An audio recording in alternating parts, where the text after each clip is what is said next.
What's up, everybody? Mike here, and in this video, I want to talk about the biggest update so far for No Rest for the Wicked Early Access. Hotfix 3 brings plenty of improvements when it comes to improving performance, balance, loot, and more here. And it's fantastic because Moon Studios is on it. These are the same devs who did the Ori games, which are objectively great games, honestly, if you haven't checked them out yet or played them. And No Rest for the Wicked is pretty solid so far, in my opinion, too. I've played it. It's been really fun and enjoyable overall. Obviously, got some issues, things like that, because it isn't early access. And so I want to go over, what is talked about with these improvements and whatnot. Just kind of like you guys a sort of better explanation of it and whatnot, deep dive on it. And before I do that, though, because I was checking out some of the Steam reviews, and it currently has a mixed review overall on Steam.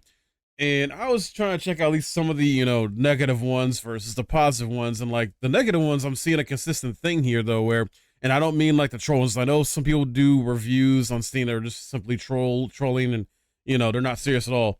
The sort of consistent wording I keep seeing here is that this game needs more time to cook, and the issues that they're having with like, players feel like they're having with like how the combat feels to them, where it's either too slow or like, the loot system's not a good, this and that, and third, right? Here's the thing, guys. Like, it's an early access for a reason. I don't know if these people fully understand, what early access means, or if they're like, because I understand it's like a lot of casual gamers, and maybe they are a lot of casual gamers that do these reviews too on Steam when it comes to user reviews, or maybe, I don't know, maybe they just don't fully understand what early access means, because when you have a game in early access, that means it's not a finished product. That means it's going to have bugs, glitches, and other issues going on with it. It's not going to probably be fully optimized for PC, which No Rest for Wicked is not yet. This is not a finished product. This is not a day one launch game. It launched in early access for a reason to, garner constructive feedback from the player base, from the fan base, things like that to help improve it. And not saying that some of the issues and whatnot that they're saying in the Steam reviews that they have like that are negative are constructive feedback, but I feel like, some people can often have a misunderstanding or disconnect to certain things and what a game is trying to go for. And I'm talking about in this regard when it comes to the comments about this game need more time to cook. Yes, clearly it does. Like that's not, I don't know. I don't say this, but like that's kind of like stating the obvious. Like, duh, it needs more time to cook. It's an early access for a reason, because it has more time to cook and can release in a proper polished state upon the full launch of the game. I don't know, man. Like, I don't know what's up with some of these people that do these user reviews on Steam, but I just had to get that out there because like it's just like it baffles me sometimes when I see stuff like that, when you're kind of like, yeah, like I don't know if you fully understand. It comes across as like some people just don't fully understand how early access games are supposed to work or whatever. I don't know. Clearly it's supposed to have more time to cook. It needs more time to cook. It's getting that love and care too. So let's jump into what's going on with this biggest hotfix update. So this update essentially is trying to address some of the issues that have been expressed already. This game launched early access back on April 18th to an impressive concurrent player number, but players of course complain about the number of issues, like including performance problems, localization issues, and absent quality of life features, etc., which is all valid. And with this hotfix 3, it's improving the performance of the game, balance, loot, harvesting, and graphics, and fixes progression blockers while adding new options in the settings screen. A good few dozen other bugs across the rest of the game have also been squashed. It's worth highlighting the following change: automatic camera zoom adjustment for handheld devices and performance mode. That should go down well, players on Steam Deck, for example. And then in a tweet from Thomas Muller, Moon Studio CEO and creative director, he called on early access players to hang tight as the developer works towards the 1.0 release. Once again, sort of reiterating, like, yeah, this game is not a finished product, guys. Like, I understand, yeah, definitely give them constructive feedback. Let me know what's wrong with the game, things like that. Clearly, this needs more time to cook, obviously. That's why it's early access. He also goes on to say that we understand that people paid good money to play Wicked, so they expect a good experience on their machines from the get-go, Mueller said. Right.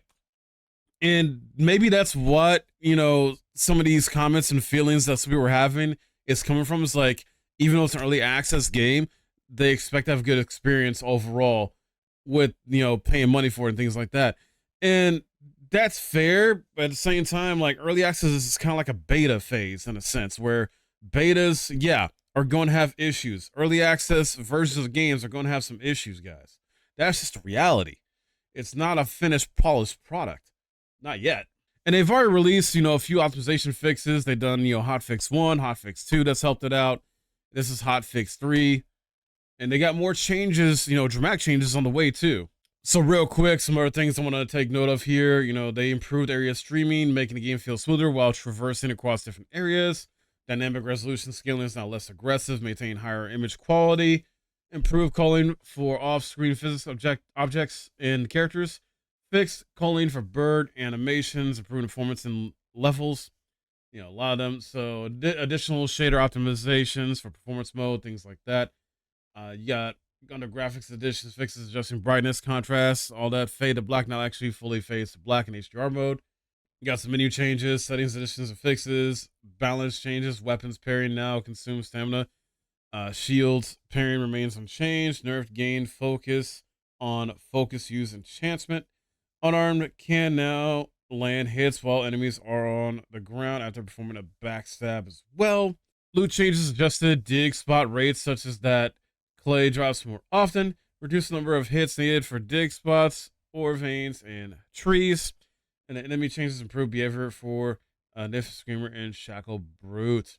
And then, of course, the bug fixes here, which, I'll probably just have you guys, I'll show it here. You guys can kind of look at what I'm talking. But yeah, it's like they're working hard. Like, I trust Moon Studios from an objective perspective because they did a great job at Ori 1. They did a great job at Ori 2. They made sure they made the proper updates, things like that. And this is a dev team that will take your feedback, and I think is very good at learning from that feedback and applying what needs to be applied to their games to make their games better overall.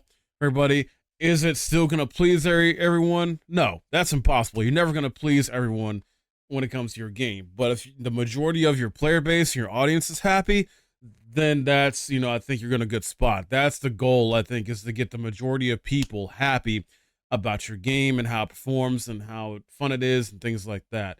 Like I said, I think they're one of, the best devs out there objectively, that will be on it to fix their games, make adjustments as needed, improve their games so it is a better experience for everyone that does play it overall.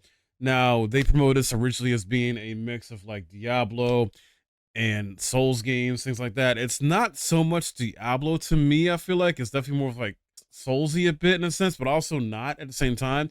It's kind of its own unique thing as well, too. But I'm having fun with it, honestly.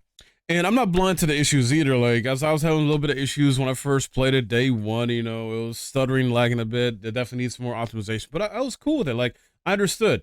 I'm of the mindset where, me being a content creator like this, I'm used to like playing betas and early access versions of games for so long. That's like, yeah, I can understand why certain things are happening or like why it is what it is. It's going to get better. Sometimes it doesn't get better, unfortunately, depending on the dev team. And, it's a case by case basis when it comes to stuff like that. I think this is a good team that's, knows what they're doing. And they're going to get it done. And just keep giving them constructive feedback, guys. I'm going to do the same, too. Keep giving constructive feedback. Let them know what's going on. Let them know what's wrong, what needs to be fixed, what doesn't feel fair, what feels unbalanced, things like that. And they're going to be on it. They're going to improve this game. I want this game to be successful. This game, to me, is overall still a lot of fun. And if you haven't checked it out, check it out. Or if you want to, wait. Wait till there's some more updates. Nothing wrong with that at all. Because often more times, than not, when you wait for a game to be updated, it ends up being a better polished product. But I'll do my best to keep you guys updated on what's going on with this game when it comes to like these patches and anything else going on with this as best as possible, because I think this is a game that is solid overall. Right now, it's probably like a good 7 out of 10 if I were to rate it. And I think it's a fun experience. I like the art style. I like the, what they're doing with this, and they're trying to do something a little bit different while blending two other genres, but still be unique in its own way. That's all I got for you today, guys, when it comes to the update for No Rest for the Wicked. Hopefully you enjoyed this video. If you did, please leave a like, subscribe if you're new. Let me know your thoughts on this. How has your experience been if you've been playing this game? If you haven't played it yet, is this something you're looking forward to? Or are you waiting for more updates and patches, things like that to come out before you actually try it out? Let me know what you think in the comments below. Love hearing from you guys all the time. My name's Mike. Thanks for watching.